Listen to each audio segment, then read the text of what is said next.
Good afternoon, everyone. Welcome to the SFR Talk webinar series.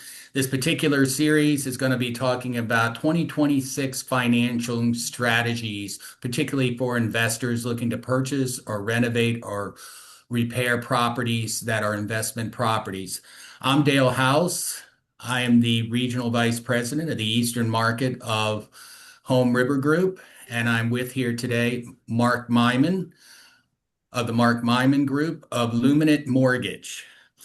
Before we get started today, I did want to go over some exciting news for HomeRiver Group. We have merged with Pure Property Management, and HomeRiver Group and Pure Property Management in this merger will soon be operating as Pure HomeRiver. Combined, Pure HomeRiver will operate as the nation's largest third-party property management company of single-family rental units with 80 plus offices in 35 states. The vision is making renting and investing simple, smart, and more satisfying. For now, you'll see our communications continuing as HomeRiver Group, but be on the lookout as we prepare to launch our new name, Pure HomeRiver.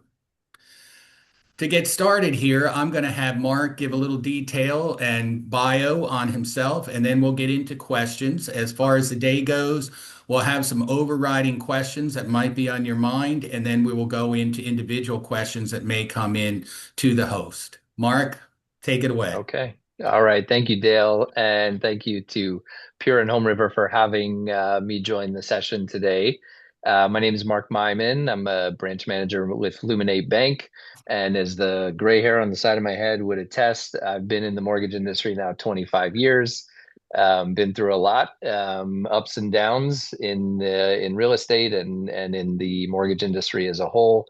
And I'm also an avid investor myself. So I could talk all day about investing in real estate. I love it. I love helping clients do it. I love the wealth it can build, and it seems like it's something that more people need to know about. So that's why I'm excited to be part of this session today. Like I said, I'm a branch manager with Luminate Bank, headquartered. My team is headquartered both Los Angeles and New York City and Miami. So we're pretty spread out. We're licensed in all 50 states and very creative when it comes to financing for investors, which I know we're going to get much deeper into on the call today. And as Dale mentioned, we'd love to take questions as well. So if you do have questions, you can put those in the Q&A and we'll make sure that we cover them toward the end of the session today. One of the key things we're going to look at today, obviously, there's investor money when you're purchasing a property, but then there's also money that you may need if you're looking to renovate or do a turn on your property or repair something on your property that may require other forms of financing. So we're going to go through all of those in the big world of financing for investors today. To get it started, Mark, what are some specific programs you offer to an investor owner looking to purchase an initial investment property? So there's lots of different options available to people, but one of the things I like to kind of start the conversation with is for people to understand that sometimes people are nervous that they can't qualify for an investment property loan. And what I would argue with that is that it's actually easier to qualify for an investment property loan than it is if you were buying a primary residence. There's more lenient guidelines. The regulatory environment for investors is far less restrictive than it is when you're buying a primary home. So you can document income in more creative ways. There's some loans based on cash flow. So there's lots of different ways that people can get financing that if they were buying a primary home, they might not be able to qualify in the same more laxed ways. So that's one of the nice and kind of misunderstood things about investment properties. The other thing is that typically when you buy an investment property, you're buying it with the intention of renting at least one unit, if not more than one.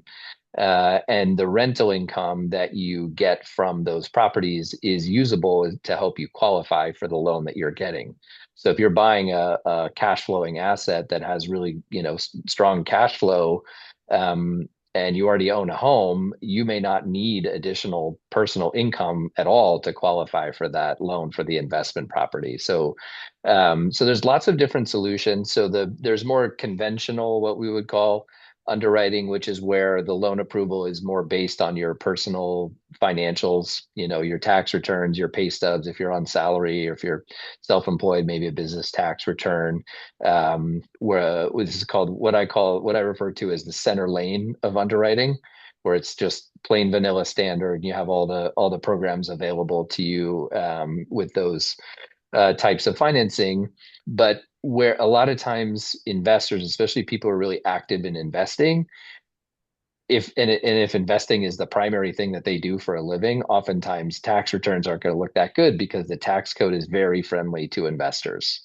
And so usually what that means is that you need non-traditional financing, and this could apply to purchases or other types of loan solutions as well. But I'll give one example. There's something for anybody who's not familiar with this called a DSCR loan. So DSCR stands for debt service coverage ratio, which basically means that the loan is underwritten primarily just based on the income that you're going to get from that rental.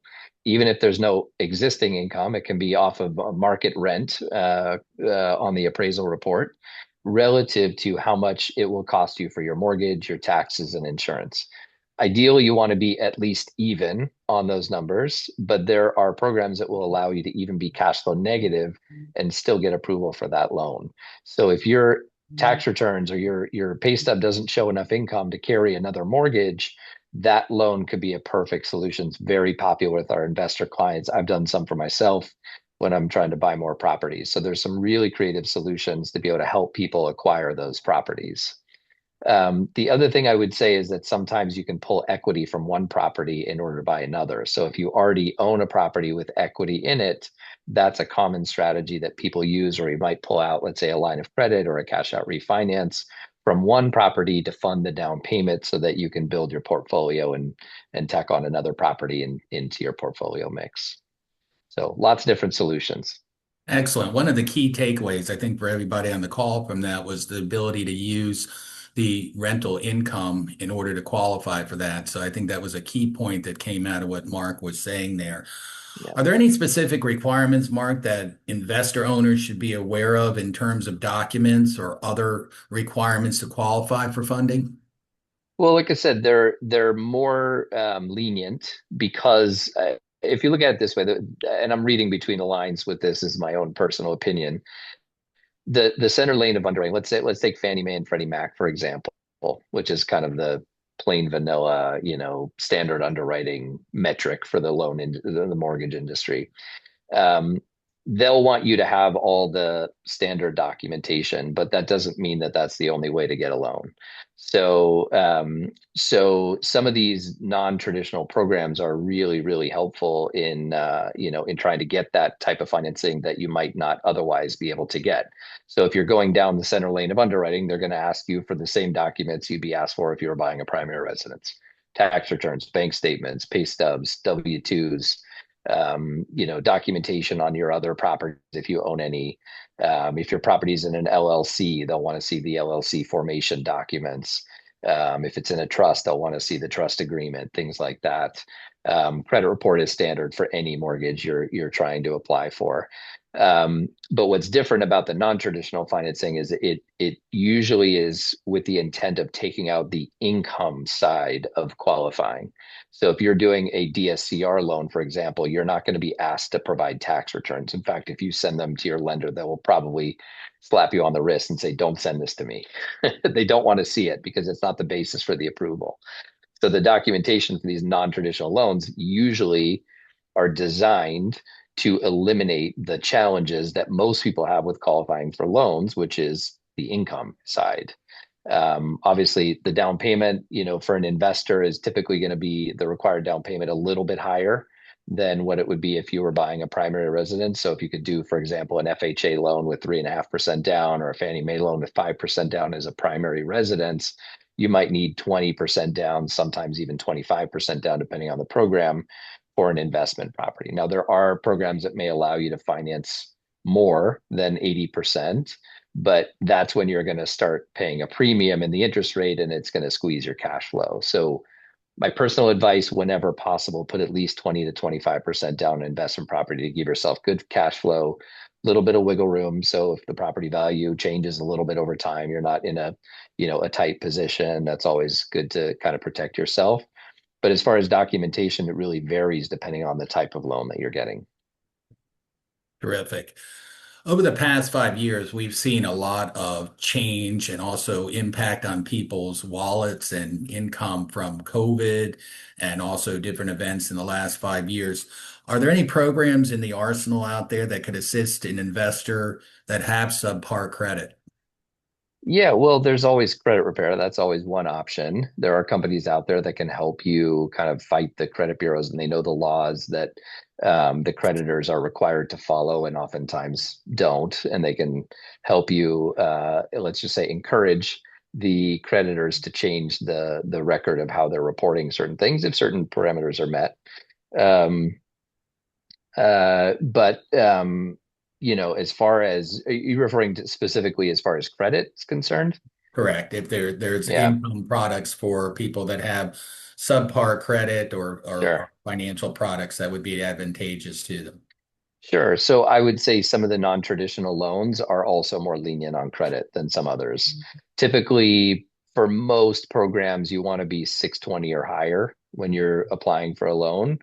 But if you're buying an investment property, if you're a little bit below that, then there are things that you can do with a good mortgage person. They can actually coach you to tell you what things you probably need to do or which delinquencies you may want to um, fight, so to speak, with the creditors that might have a really big impact on the credit profile. And sometimes it's a small tweak. So one of the biggest things that we see often that is impacting credit scores is the utilization of credit. Meaning, if you have a $10,000 credit limit on a credit card and you're at $9,500, that's going to drop your credit score a lot more than you'd think. Just being overextended or not even overextended, but close to the maximum. Ideally, you want to be at 30% or less utilization, but that in and of itself can have a very significant impact on the score. So, but what people don't understand is that the credit bureaus get reporting from the creditors based on what the statement balance shows. So if you use your credit cards a lot that month, maybe you're doing repairs to the home or whatever it may be, you racked up that $9,500 bill in that example, but you plan to pay it off at the end of the next month. The problem is nobody ever pays their bill before the statement gets generated, right? You wait for the bill to come in the mail and then you pay it. But the credit bureaus don't pick up on that until the next month. But then the same thing happens again and again and again. So there are ways that you can actually pay the balance down through your lender. You can show them the balance being paid off or paid down to a different level. And you can't really do this through retail banks, but through mortgage brokers and other more creative providers, they can actually do something called a rapid rescore, which is where you force the credit bureaus to update their records in between a cycle. And therefore, if you pay down that balance, you can actually force the score to go higher because of that. So credit utilization is a big factor that people underestimate how impactful it is and how easy it is to fix in many cases. So based on that, you would say it behooves anyone who's even on the investor side to kind of keep up with any nuances on their credit reports and work to eliminate those items on the report that may be negative that should not be there. Yes, and also kind of bigger picture. This is one of the challenges with the large retail banks. They're very rigid. They won't, all the things I'm talking about with updating credit scores and things like that, you're not going to be able to do that through a retail bank typically. So I work for Luminate Bank, but we are also a functioning mortgage brokerage and correspondent lender and a bank all in one. That's pretty rare. Most companies are either a broker or a bank. But the bank solutions are usually far more rigid. They're caught up in more red tape and they won't let you get a little creative with these things. And they also oftentimes don't provide loans like DSCR loans or ones that are based on for example, a profit and loss statement or bank statements as a means of qualifying income rather than the traditional way, which is tax returns. So if you're looking for flexibility, you're typically going to find that through someone who can act in the capacity of a mortgage broker. There's far more creative solutions in that vein than there is through large retail banks. Excellent. And that's due to their accessibility to many more products based on what I'm familiar. Exactly. Okay. Yes, correct. And just the red tape of large institutions in general. It's they're big gorillas, right? They don't move fast. They're not nimble. They don't get overly creative because the business model is more of a conveyor belt type of Mhm. approach. So they don't deviate from the standard course of action. Great That's choice of typically how the words banks there. work. Yeah. Yes. Try to We're be gonna diplomatic. We're going to segue a little bit here and talk a little bit more about renovation and repair and what we call in the business turn loans, Hmm. between tenancies, things that you may need to do in regards to bringing your property up to standard. We've been seeing in the business anymore a lot more activity with local housing offices requiring people to bring their properties into certain conditions that can be either Yes. initiated by your tenant, can also be initiated if you're in a locality that requires an inspection in order to become a landlord. So, Mark, how can you assist owners with financial products and funding for potential renovations and repairs for investment properties? Sure. So I would say the best thing you can do as an investor is if you have a property with equity, the best product for an investor or really for any homeowner is, in my opinion, a home equity line of credit. Why do I say that? Because you can open access to the equity in your property, meaning you can write checks just like you would from a checking account when you open a line of credit, but you don't actually pay interest on it until you need it. So it's there as a safety net. At some point, everything breaks, right? The roof eventually will go. You have problems with the dishwasher. It's only got a useful life of so many years. So having an equity line allows you to be able to quickly remedy those situations because what you don't want to do is complicate things with your not only having repairs to do, but now you're not collecting rent. So it's compounding the problem. So if you have access to the equity in your property through a line of credit, you can pull money out when you need it to do those turns quickly and get a new tenant in. And also just to have access to the funds to be able to do the repairs. Sometimes people in a situation that just don't have the cash to do the work necessary to re-rent their property, depending on how the prior tenant left the property when they departed. And so what you don't want to do is be stuck. So having access to the equity through a home equity line of credit is one of the best solutions. The other thing I strongly recommend when possible is keeping a cushion of cash for each investment property that you have. It doesn't have to be dramatically huge, but maybe a few thousand, 5,000, 10,000 as your baseline. Don't take that income for yourself until you've built up a little bit of a cushion so that you can move quickly. And that could be in lieu of a line of credit or in addition to, but it just gives you more flexibility to be able to move quickly when you need to. Would The add last to rent that. costs you more than the repairs sometimes. I would add to that too. They usually recommend for anyone on the call, like an investor, to hold off 10% of their income that they receive from the property to put towards repairs. So it's always good to have that rainy day fund if it comes up on you and you don't expect it. Mark, in Right. addition to that, are there any specific programs federally or at the state or local level that you're aware of that would assist with repairs and renovations uh, in terms of an individual investor? Um, I would say most government programs are more designed for owner occupants, right? That's their mission is to help people own their home.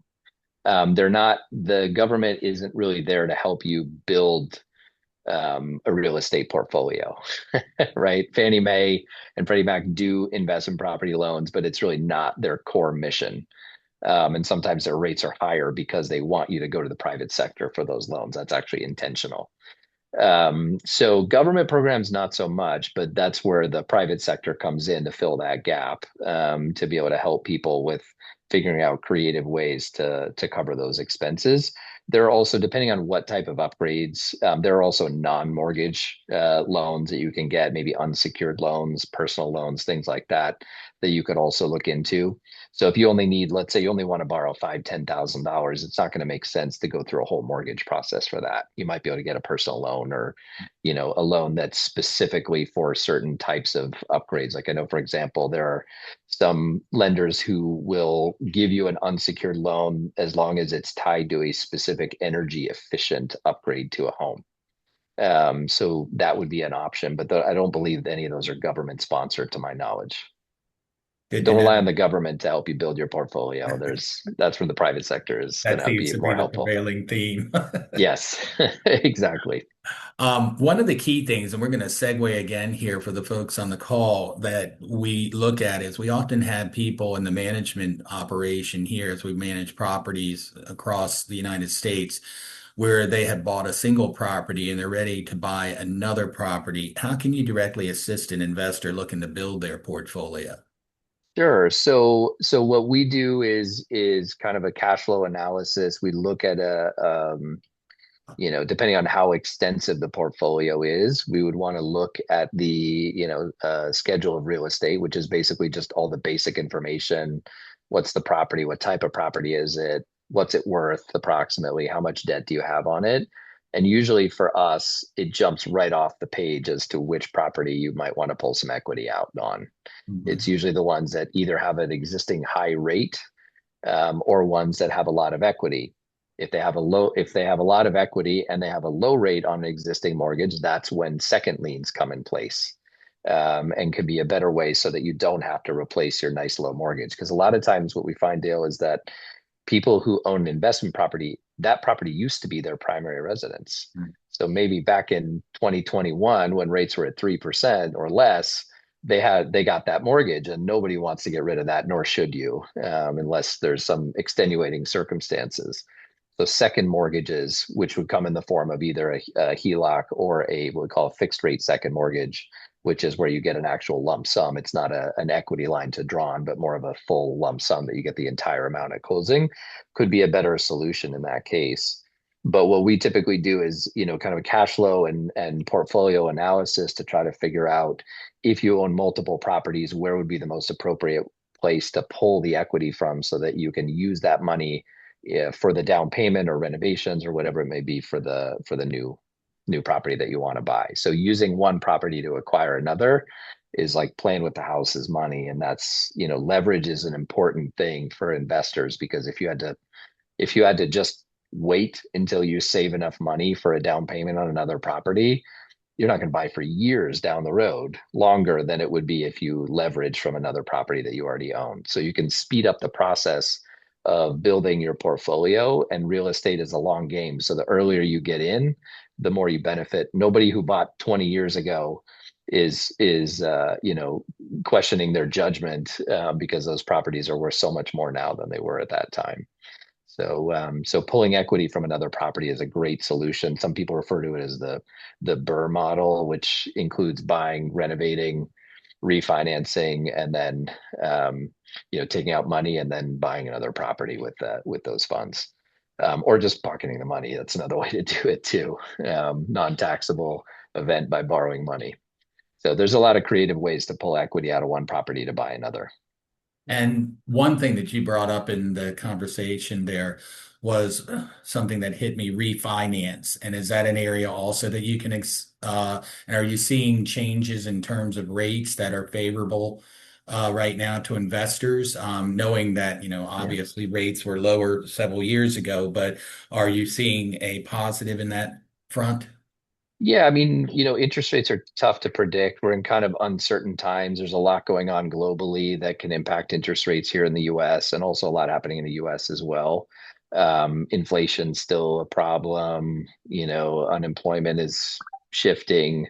So there's a lot of factors affecting things, but what it's basically doing is keeping rates from going down at the moment. So we'll see what happens over the next year or two.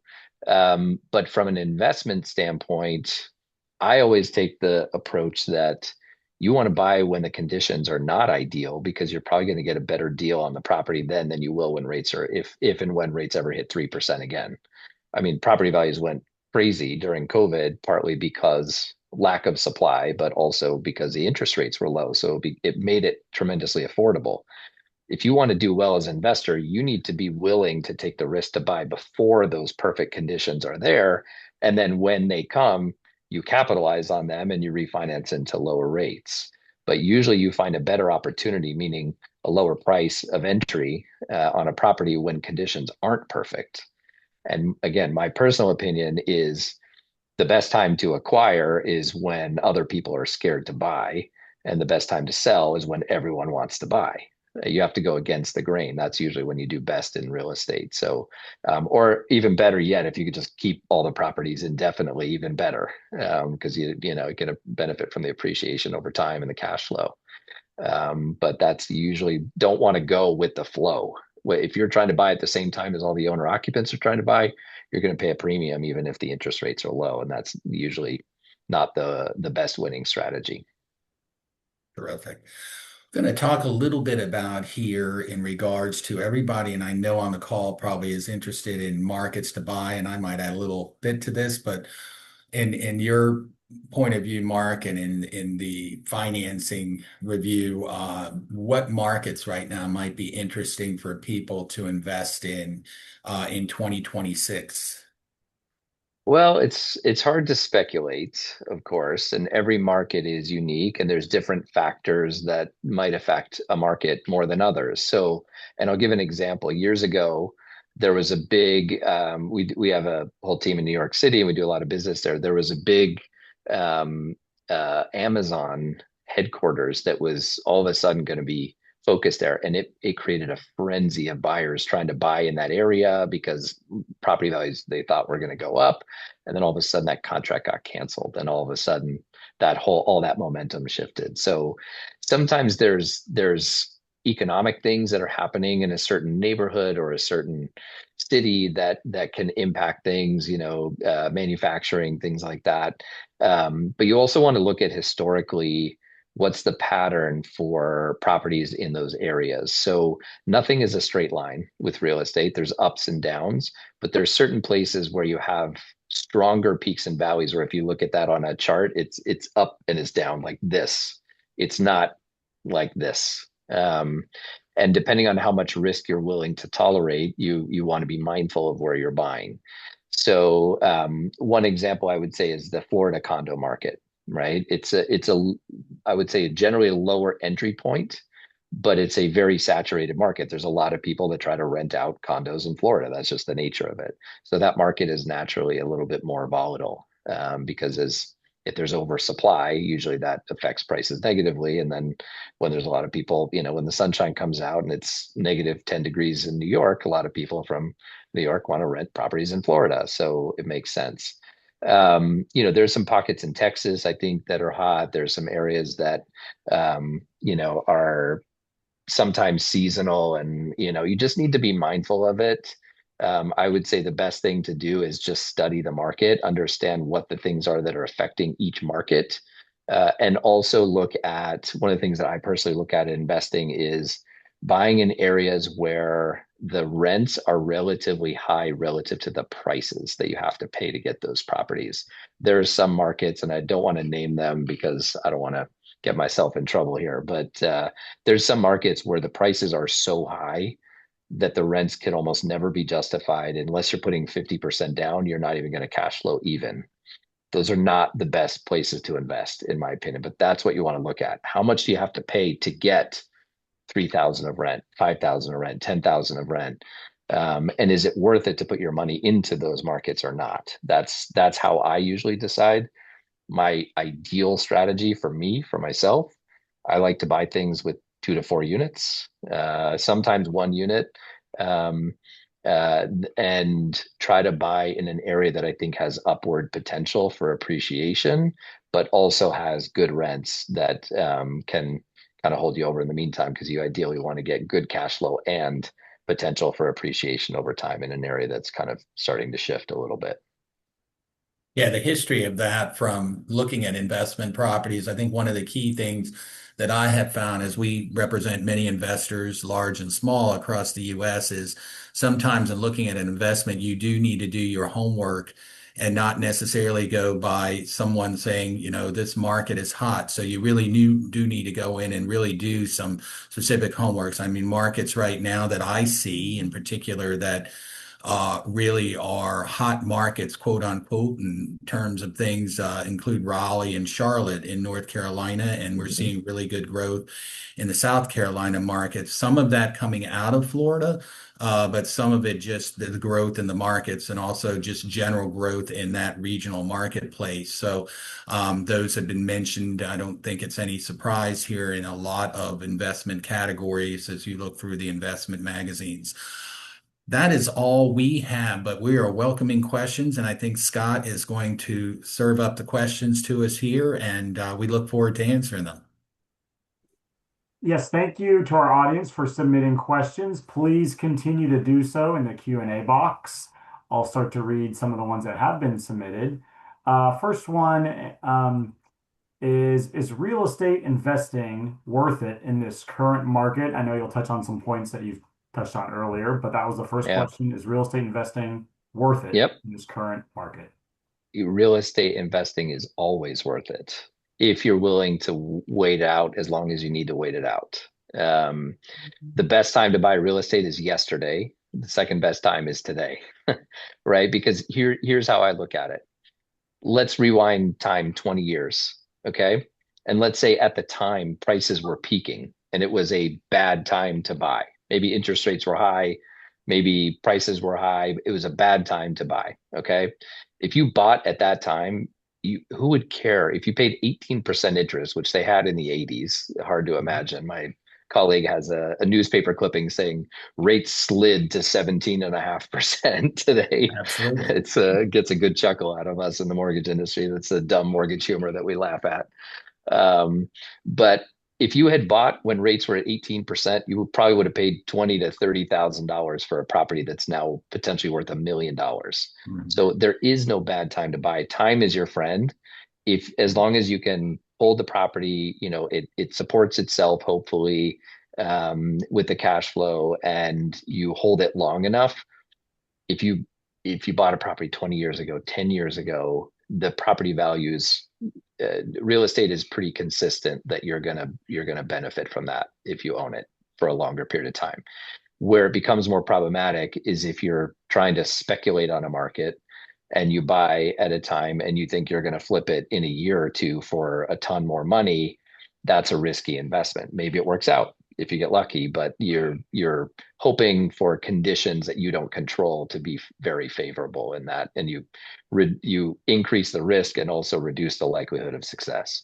So if you're willing to hold a property for a long time, there really is no quote unquote bad time to buy. Yes, I think I would agree with what Mark is saying there. The longer term that you hold it, the more you're going to get out of it. There are markets that have gone through the roof. Most of my holdings I've had for 20 plus years, and I certainly am happy with where they are today. But Sure. I think, Dale, do you even remember what the rates were at that time, or if it was a peak when you bought it or not? well, they were Doesn't around matter, 7 to 8 at that time. But right? again, one of the key things is making sure that you're not buying with the thing of getting rich quick. I've been in the business long enough to know people used to buy condos, and in certain markets, I'm familiar with the DC market where it was really booming back about 20 years ago, where they would buy a condo and try to resell it within a year after buying. And that party lasted for about 3 or 4 years. And then it fell out in 2008 with the downturn in the economy. So it's very, very risky sometimes, and you should definitely do your homework in a market that might be at the point of subpar market, but maybe quote unquote gentrifying or becoming better over time. Absolutely do your homework because it can be a big payout over time. But if that does not happen, then you're going to have to hold that investment probably for some time or liquidate it quicker than you anticipated. Go Right. ahead, Scott. Fifi had a couple of questions about late payments. She submitted hmm these earlier. She asks, late payment on credit card, how does that affect your pre-approval? Sure. So it definitely impacts your credit score, and you have to meet certain credit score requirements in order to get certain types of loans. There are some that are that are definitely more lenient with credit scores. It kind of depends on how much it's impacting your score. Credit cards will impact a late payment on a credit card will impact your score a lot less than a late payment on a mortgage. You don't want to have late payments on mortgages. Do what you got to do to keep your payments current on mortgages because those are much harder to overcome. So even if you have an otherwise perfect credit profile, but you got a couple late mortgage payments in the last 12 to 24 months, that might be a reason you can't get a loan or you can't get a good loan that would be favorable for you. So everything impacts credit. The utilization that I talked about before, late payments, those are probably the two most impactful items on a credit report. But in general, having a handful of late payments on credit cards is not necessarily in and of itself going to preclude you from getting a mortgage. Victor asks, is the financing information for today more applicable for multifamily or single family rentals or both? I think the general principles apply across the board. You know, multifamily depends what you consider multifamily. Some people consider multifamily 2 to 4 units, which is still residential financing, and some people consider multifamily the large, buildings that may have, anywhere between 5 and 500 units. So it depends on what the point of reference is there. But I think the rules apply to both. I would say our conversation today was more focused on the residential financing, which is 1 to 4 units. The financing for commercial is completely different. You'll have prepayment penalties and other things that you may not see in the residential side as much. And it's much more driven by cash flow. And there's all sorts of numbers that get put into the cash flow for, of course, property management, for repairs, for maintenance, things like that, vacancies and things like that that don't really get factored into residential financing.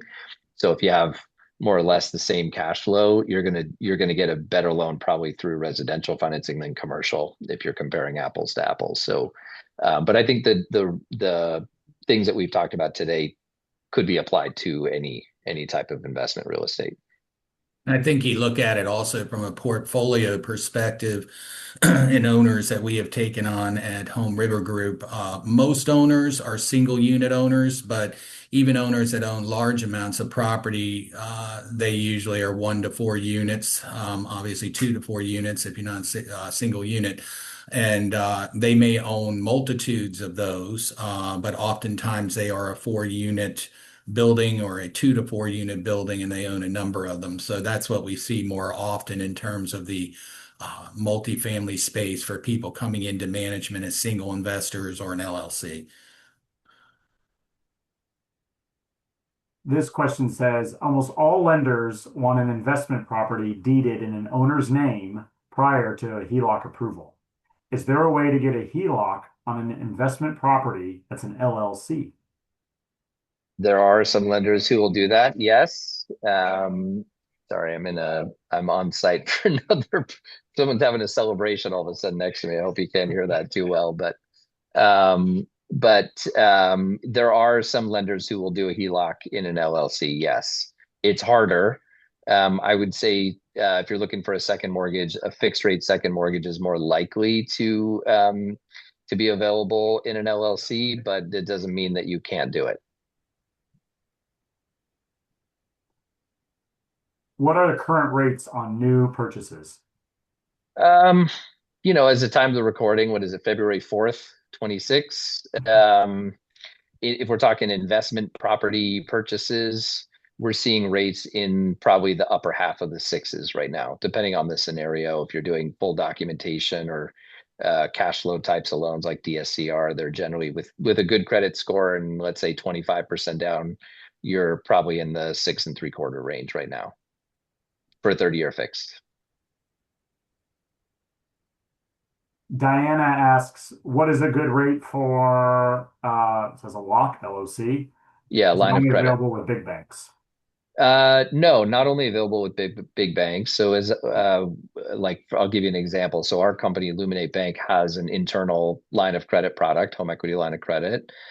We also have relationships with credit unions and other institutions that offer lines of credit as well. So no, it's not only available with big banks, but I would say it's more probably more prevalent with big banks, but they're going to be more restrictive on things like the LLC ownership and things like that. So there's kind of pluses and minuses to both, but a mortgage broker can help you sort through those nuances and help you figure out the right fit for your specific situation. So if keeping your property in the LLC is important to you, mortgage brokers can be able to navigate that better than a big bank might. Even if the big bank might have a quote unquote good line of credit, it may not actually apply to your situation. And a lot of big banks also don't want to do lines of credit on investment properties. So sometimes you need to go to the smaller institutions, credit unions, things like that, through a mortgage broker or direct if you choose to be able to find those options. This person says, I have two rentals. Why wouldn't my lender on rental number one okay an equity loan using the lower rate to pay off my loan on the second house, which has a higher rate? I was told I cannot get an equity loan to purchase a house. I don't know. I think you need a new lender. um, I'm not sure. They can't prohibit you from paying off a lien. That would be illegal. Maybe you had a prepayment penalty or something. Obviously, I don't know all the circumstances there, but if you could get a lower rate as a second lien that would pay off a higher rate lien on another property, and you have enough equity to pull out that equity from property one, I don't see any reason you couldn't do that. Um, so yeah, I don't know. Maybe there was some vested interest in you not paying off that loan. Maybe that lender wanted to continue collecting interest or something. I'm not sure. Seems like Feel there may free to be get in touch with Mark on that one. yeah, there may have been an ulterior motive there. It doesn't sound like it that should have been the answer that you got. Okay, next question. Is it a good idea to sell to a tenant directly? An appreciated condo would cause huge capital gains taxes. So with that said, can an arrangement be made with the tenant making payments to me, the owner, with a lump sum due in say 10 years? I I can mean, yeah, go ahead, Dale. I can take this on one side and then Mark, I'm sorry, I didn't mean to, but No, no, please. oftentimes, I mean, you got to look at that as terms of what your savings may be, because often if you're going to market your unit outside of selling to the tenant, depending upon what's in your lease, you're going to save some money in regards to the brokerage fees, unless meaning that either you're going to have somebody doing a limited service agreement to write up a contract. Oftentimes, a lease may contain covenants in there that the tenant would pay their own broker. It depends on many different factors, but there usually is in selling to a tenant per se different factors that would save money for an owner. There's generally two different types of what I consider lease to buy.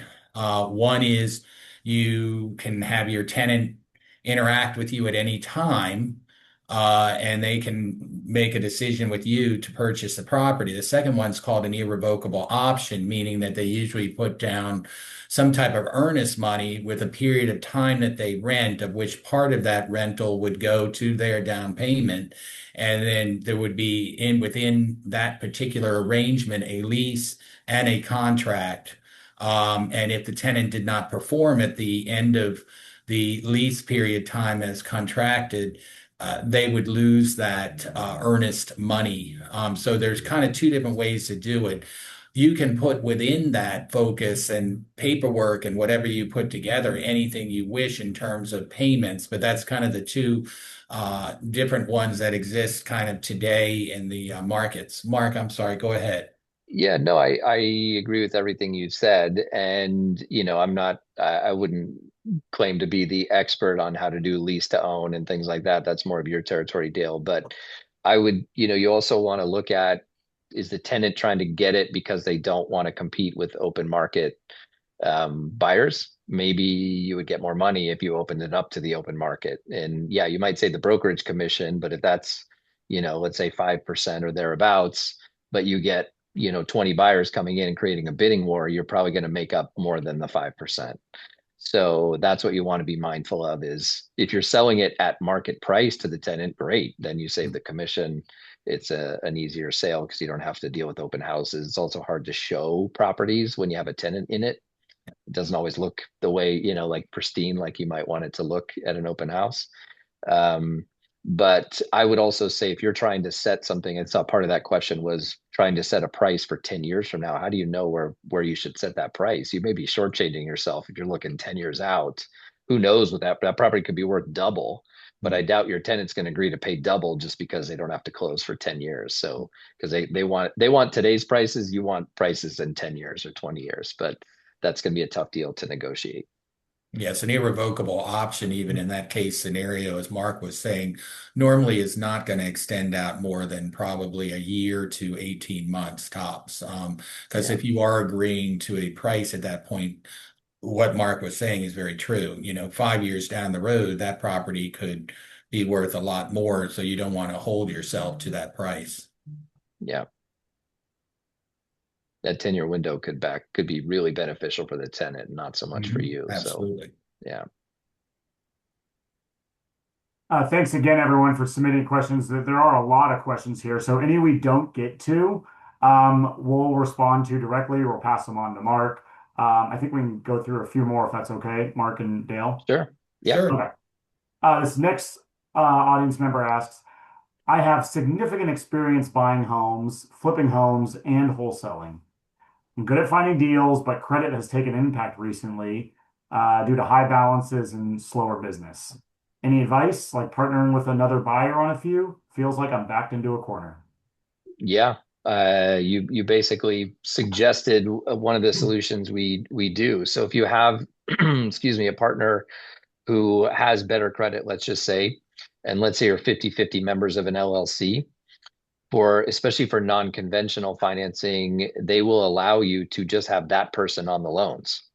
So you can bypass your credit score because it's not a factor. If you're not on the loan, you don't have to even run a credit check. So that is one way to bounce around that. There are also some creative programs where where a lender might use whoever you list as the primary borrower on an application. They'll use that person's credit score and kind of disregard the second one. Those are a little harder to come by. But there are some creative tactics that you can use if you're investing with someone else. The only thing is you have to make sure that that person has a certain percentage of ownership of the property. So that person only owns 1%. Lender's not going to let them be the one to sign on the loan by themselves. There's usually a minimum threshold, usually 25 to 50%, depending on the lender, that has to be represented as far as the ownership that has to be represented on the loan.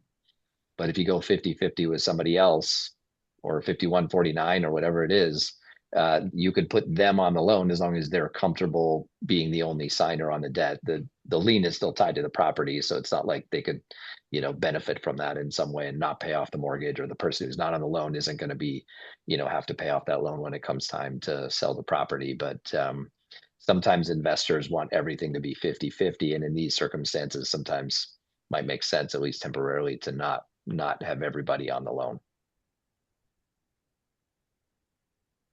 Okay, this next one's from Sergio. I know you have touched on your first rental home purchase and you've touched on your second home rental purchase on the financing part. Can you touch a little more on, let's say, from after the second rental home purchase? I'm assuming things become a little easier, but what are the downfalls on trying to grow a fast and large portfolio? Well, fast and large don't usually go hand in hand because real estate is a slow game, and sometimes you need to wait for equity to build up at one property to buy another if you're going to use the equity from one property to buy another one. So it does get progressively easier in part because of time, right? As you're adding more properties, more time is passing and more value is being created by the property appreciating. Maybe you've done renovations and the property's increased in value. So time is your friend with appreciation. That, properties don't appreciate 100% in a year. That doesn't happen, right? Slow and steady usually. And sometimes property values can go down temporarily.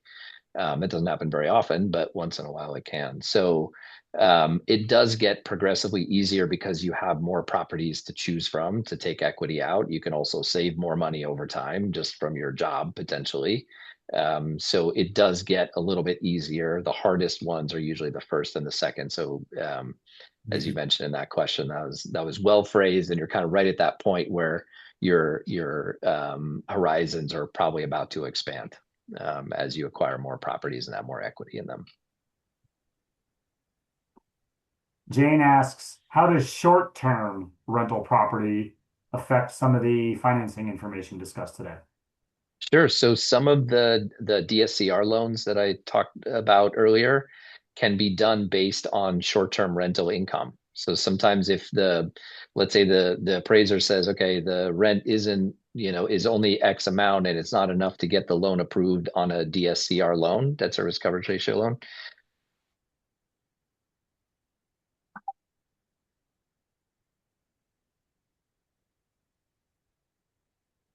And the person asking the question is familiar with that. It's a service that provides information on short-term rentals, average nightly rent, how many nights per month on average you rent it out, and that can be the basis of the rental income that a lender uses.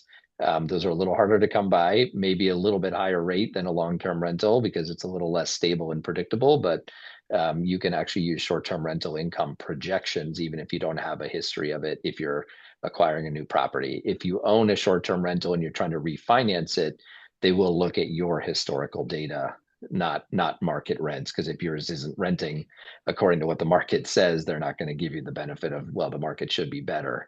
They're going to look at your individual performance on that. But short-term rental can be used as the basis of income on those types of loans. We'll get to a couple more questions before we need to wrap up.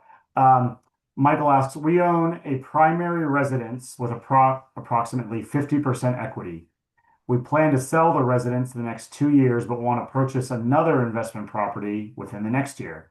Do you recommend waiting to buy the new investment property or tap into the equity of our primary residence now? We already have one rental. I mean, the sooner you buy, the sooner you start appreciating and the sooner you benefit. So that's why using the equity can be helpful because it can speed up the time at which you're able to acquire that property. And the sooner you buy, the more, if the line of appreciation goes up over time, the lower you are when that line starts, the better. So in general, within reason, I mean, obviously you want to be mindful of your finances. Can you afford the mortgage that you're taking out in order to do that? Like you want to, don't just buy and this is not a financial strategy.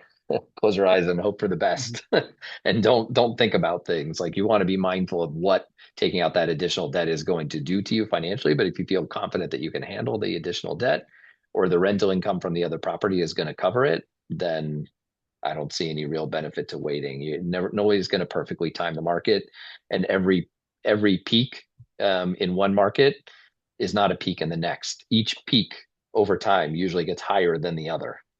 So there really is no such thing as a peak. If you're looking at a longer period of time on a trajectory of property values, you'll see peaks and valleys, but you'll still see a trend moving upward over time.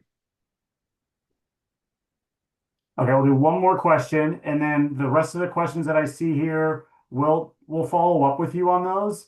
If you submitted them anonymously, if you can send it over email so we know your contact information, that would be appreciated. But the last question I'm going to read here is from Trin. I want to buy a rental property out of state. Is it better to go with a local lender where the property is located compared to a national lender? Depends what type of products that person is offering. The analogy I always use with mortgage lenders is I'm a musician at heart myself, grew up playing the drums. So let's use the drums as the analogy. You put two different people in front of the same drum set, and you're gonna create two completely different results. It's not the company that or the drum set that creates the music, it's the musician behind it. The loan officer is the one that makes or breaks your transaction. They're the ones that will come up with creative solutions. You want to hold a property in an LLC, your big retail bank is telling you no. Well, somebody else who may not be local might have the product that you need to do that. So I wouldn't choose based on size of the lender. I would choose based on the experience level of the mortgage individual person or team that you're working with and what their experience is with investing and the breadth of products that they have to be able to accommodate whatever your requests are.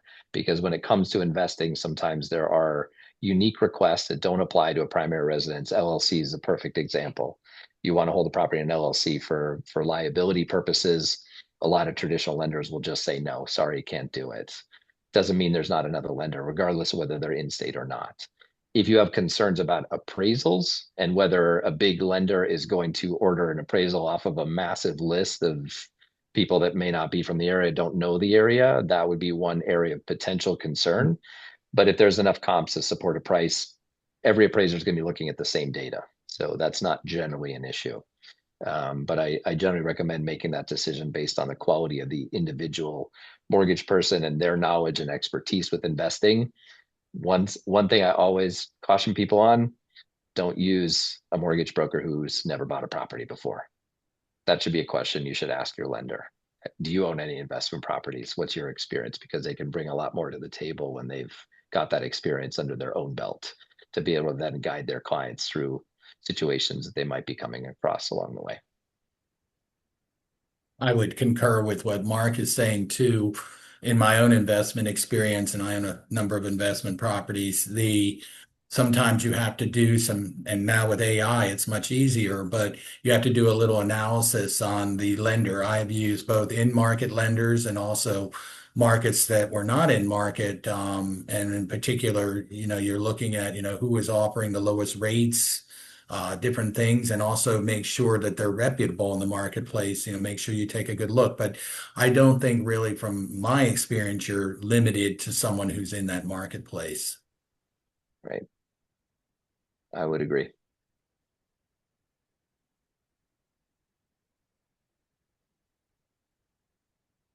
We want to thank everyone today for coming to this session. We hope you got some great information out of it. Please contact Mark.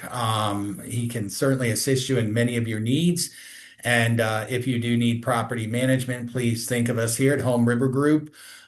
We are now in 35 states. So we look forward to seeing you down the road, either in a mortgage transaction or in a property management situation. And enjoy the rest of your day. Thanks, everyone. Thanks, everyone.